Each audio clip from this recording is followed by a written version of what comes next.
আসসালামু আলাইকুম।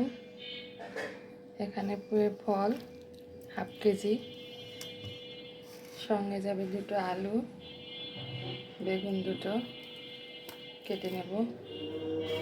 পরিমাণ মতো সরিষার তেল নিয়েছি।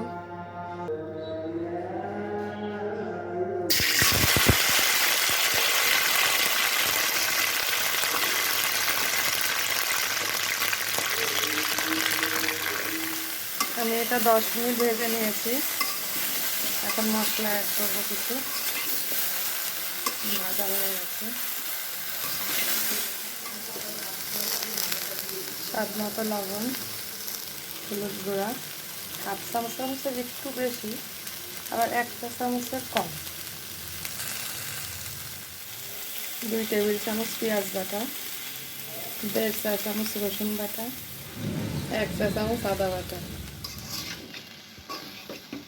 কষিয়ে নেবো আবার, ভালো করে কষিয়ে নিয়েছি। এখন স্বাদ মতো মরিচ দিয়ে দেব। এখানে কোনো লাল মরিচ ব্যবহার করবো না।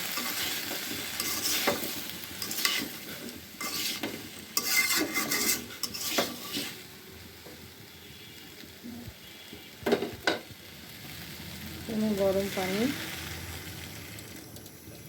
2 কাপ, ফুটে আসলে ঢাকা দিয়ে সিদ্ধ হওয়া পর্যন্ত অপেক্ষা করব।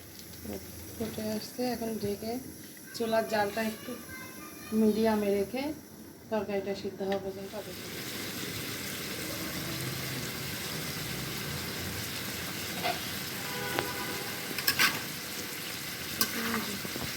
পানিটা কমে গেছে, এখন চুলাটা মিডিয়াম থেকে আরেকটু কমিয়ে দেবো,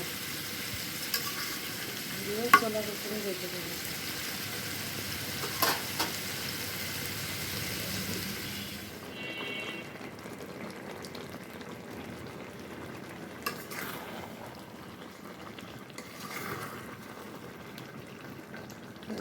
তরকারি হয়ে গেছে, এমন মাখো মাখো রাখবো।